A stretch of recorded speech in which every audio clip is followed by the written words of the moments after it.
Edge Sports Cards. Get at it.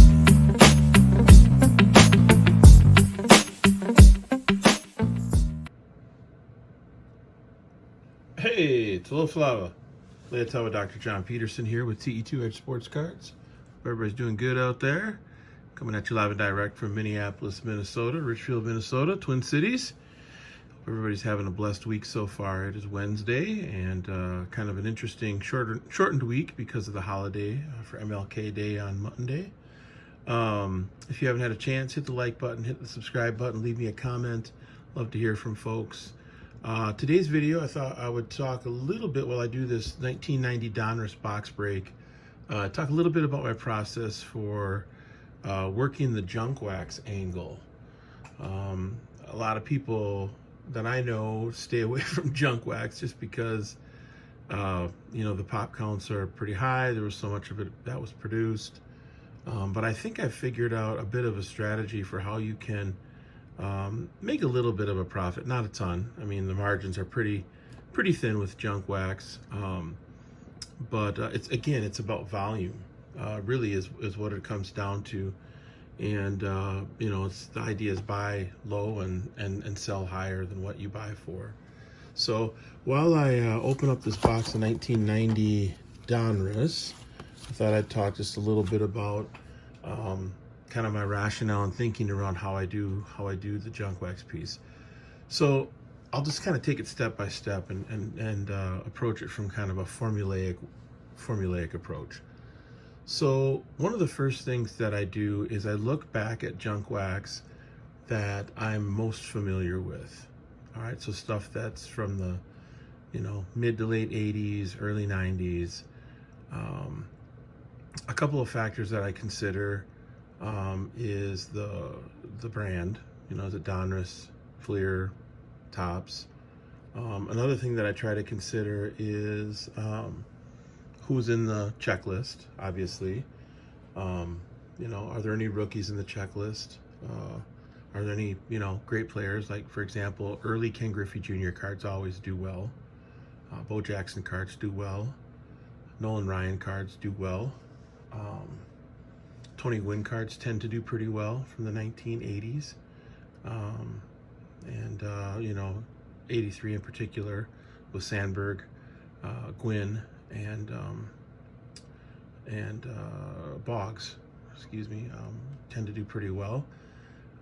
Cards that are condition sensitive, like the 1986 Topps set, those tend to do pretty well, especially if you've got a Nolan Ryan card, for example. So I take into consideration some of those different factors. Are there error cards in the checklist? Like, there are some error cards in this particular set, if you're familiar with 1990 Donruss junk wax, that tend to be decently valuable. I mean, if you look on Card Ladder, and I'm not promoting Card Ladder, but if you look on Card Ladder, you can find that the reverse negative Juan Gonzalez card in a PSA 10, can sell for upwards of $300, $400 in a PSA 10. Some of the Diamond King cards, like for example, 1990 Donruss Diamond King, Bo Jackson PSA 10 sold for $372 on October 16th. So those are a couple factors. Another factor is how much does the box cost you? All right, so if I just look online right now, and I'm not going to show you this, but I'll just quick look on eBay. 1990 Donruss box. You can buy a box of 1990 Donruss. It looks like the most recent one sold on the 17th for $20. All right, so $20 is pretty darn cheap. I mean, that's about as low. I mean, that's basically probably what the cost of the box was or thereabouts back in 1990. So that gives you an idea of that. Another piece that I like to take into consideration is as you get into the 90s, the earlier 90s and the mid 90s, are there any inserts? I recently bought, I think, 12 boxes of 1993 Series 1 and Series 2 Donruss because there are some pretty valuable inserts in that set. Let me give you an example of one of those inserts. I've been opening up some junk wax here in the last couple days, and these cards tend to do pretty well. Elite Series. They're numbered to 10,000, and they're from the 1993 Donruss Series 1 and 2. And some of these cards are in a PSA 10 do pretty well. $200, $300, $400. So you also want to look for inserts in the junk wax, and if there's inserts that are available, you know, you want to go after those too. Here are some cards that I recently pulled out of some box breaks of junk wax. So this is 1991 Topps Stadium Club. Flip these over. It's a Griffey Jr. So this card in a PSA 10, about 250 bucks. Nolan Ryan Tuxedo card. You've seen me pull that before. PSA 10 on this card, 125 bucks.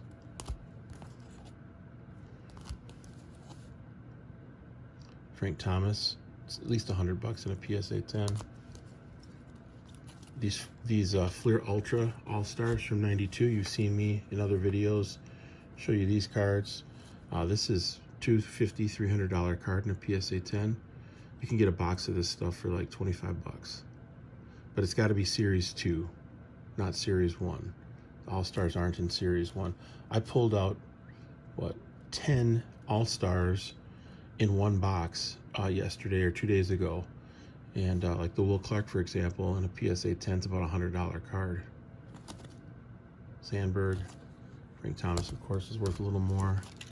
You've got the 89 score, Bo Jackson cards. That's really the only decent hit in that box. I mean, there's the Larry Walker rookie card and the Ken Griffey Jr. card, but really you're only looking at this card. But those boxes are probably 40, 45 bucks a box. Talked about the 93 Donruss Elite Series. Here's the 93 Donruss Griffey.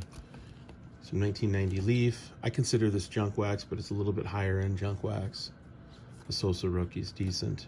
50 bucks in a PSA 10. PSA 10 for the Griffeys, probably 100 bucks, thereabouts. Broke open some 87 Donruss.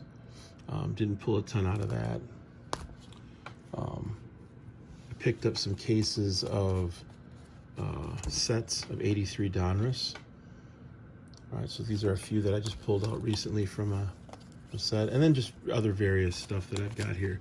So my point being is that you can get boxes of junk wax for like $20, $25, $30, $35.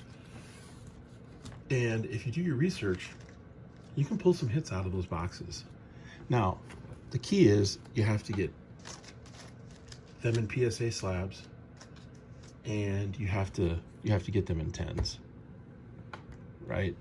A 9's not gonna make it for you. So what I do is I submit, and you've heard me say this before, I submit all my cards to Got Baseball Cards down in the Atlanta area, Loganville, with Joe Davis and his team. They've been great to work with.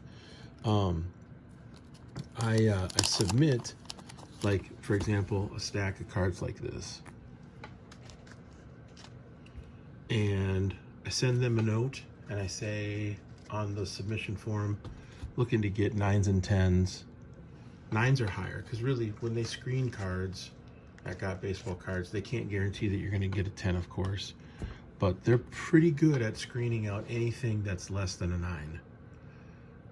So what I'll do is I'll buy the box of junk wax. I'll pull out the hits, and then I will submit those to Got Baseball Cards, bulk rate, PSA. All right. They send me back the cards that they think are going to be less than a 9, and anything that they think is going to be a 9 or a 10, they submit. Okay, so I wait 3 months, 4 months, whatever it is, to get those back. Once I get those slabs back, I pull out the 10s and I auction them up, right? And if I can sell one, you know, like say for example, I get 110 out of these 5 cards.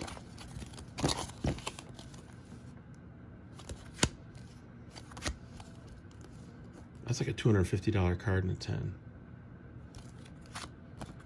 All right, so let's say I get 110 out of these and sell it for $100. I've already made back the cost of the box, which was what? $30, $35. I think I paid $35 for this box. I've already made back and broke even, like if I sell this card for $125, because you figure it's $40 for the box. It's 15, 20 bucks to get the card graded, right? Now, if I get 9s on these, all right, I still got to sell these for 9s because I've got the grading fees. Plus, you've got the time, right? But if you hit on, say, like a bigger card like this, you're doing pretty good, right? And you can auction off some of these for 9s, sell these for at 9s. You know, you're not going to make a ton. You might just break even with the grading fee, but it's a pretty low risk, not a super high reward, but you know, if you're looking to kind of just keep things moving, it's a good way to make a little bit of profit. You can still open up some wax. Now, the part that you don't see is that the grading fees, if you do this as a business, are deductible from your personal income. So, and I'm not an accountant, so don't take this as accounting advice, but what I do, and this has been advice that I've been given by my accountant, is that the grading fees are professional services, right? They're professional services that I need to access to sell the card. So even if I don't sell the card, I've still gotten a bit of a victory because the grading fee has been deducted as an expense against my business income. So there's a Bo Jackson MVP. And that's the thing with junk wax. You're really looking at pretty shaky quality in terms of the cards that you're opening up packs of. I'm not going to open up this whole box on camera. I just figured I'd open up a few while I narrated.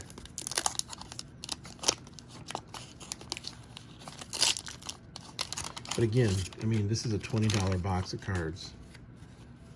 That's pretty low risk, if you ask me. No, you don't have to get the cards graded. You know, you can choose to keep them raw. I mean, you can submit the raw cards to ComC. And I've got a number of cards that are slabbed that I sent into ComC recently. So, I mean, if you don't want to get them graded, then send them into ComC. Another thing you can do is for the cards that get rejected by, say, a group submitter that screens the cards. I think Got Baseball Cards does a fantastic job screening. Cards that get rejected, you can review those cards and you can potentially submit those to another grader like SGC or CSG.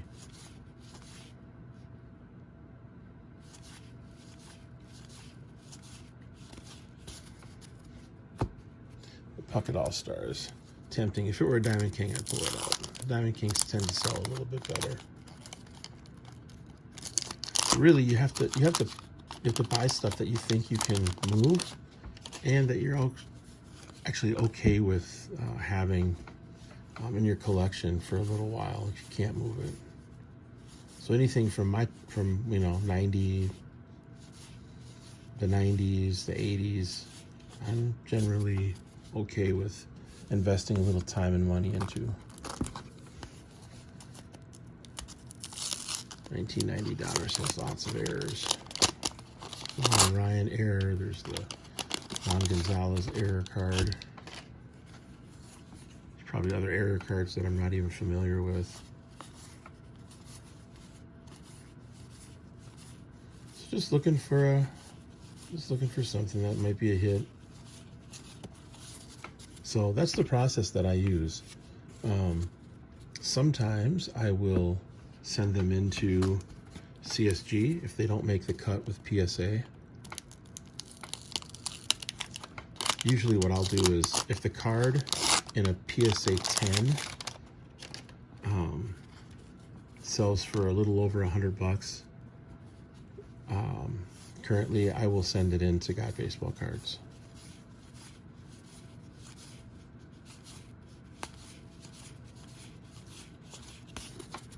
And have them screen it.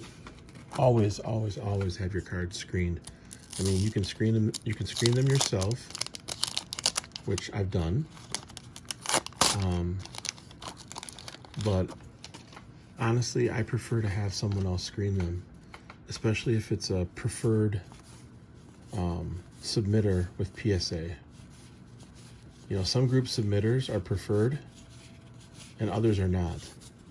So I don't ever do any group submitting.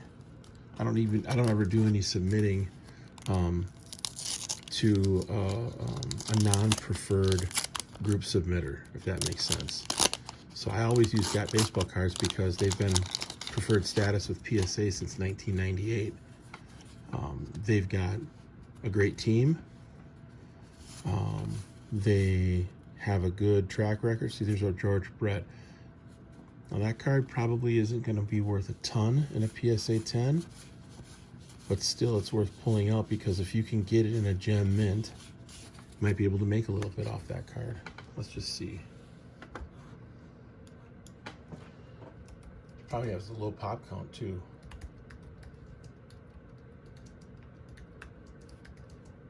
So I'm just looking on eBay right now for solds. Yeah, nothing pops up. But a 1990 score gem mint 10, $30. And that was from November of 2022. All right, so you start getting down into, you know, the mid 80s, and those card prices go up for like George Brett cards, especially the 83 tops. I think an 83 tops Brett and a PSA 10, you're looking at $350 to $400. So I like to go with, like I was saying, a preferred PSA preferred customer group submitter.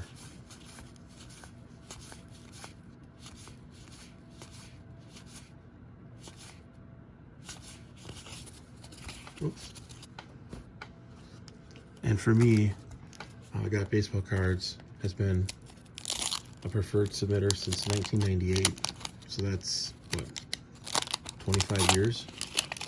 So in 25 years, Got Baseball Cards has seen a lot of cards and submitted a lot of cards to PSA.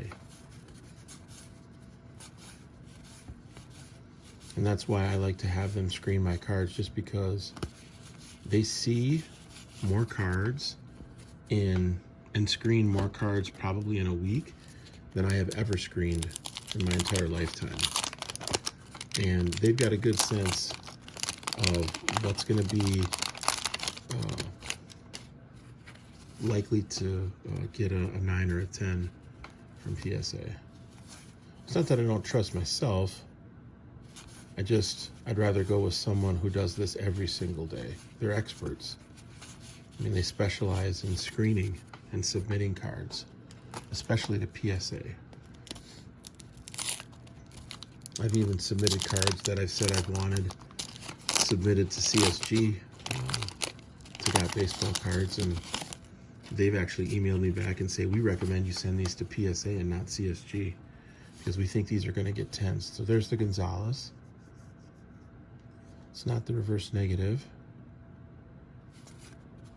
Set that aside though, just for posterity.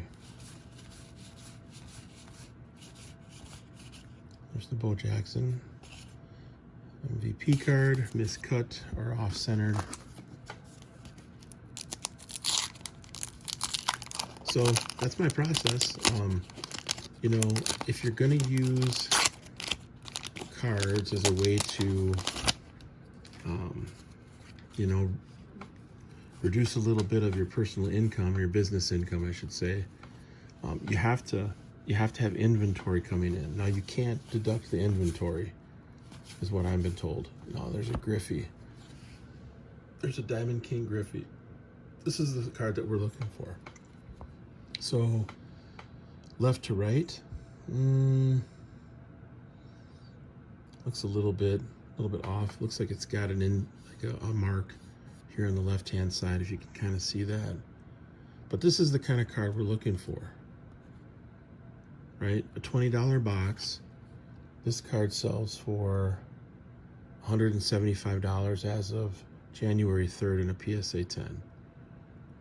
Right? So you pull out one of these out of a $20 box, get it graded, cost you $15 to get it graded, comes back as a 10. All right, you've made your money back on the box. Now, if you submit 5 other cards that come back as 9s, you gotta figure in the grading cost for those cards as well. So let's say those cards are 5 times 15. That's 60 plus another 25. That's 85. You're in for about $100 for the grading fees, plus the $20 for the box. That's 120. But if this card comes back and you sell it for 175, you've made 55 bucks off this one card. And that doesn't include the other 5 cards that you had graded that might sell for 10, 15, 20 bucks as PSA 9s, right? Now, can you do this with CSG? A little tougher, because CSG cards don't move and aren't as liquid right now as PSA cards. This card, PSA 10 and a Nolan Ryan, boy, you're gonna make a little bit of money off that. Let's take a look, and then I'll stop this video.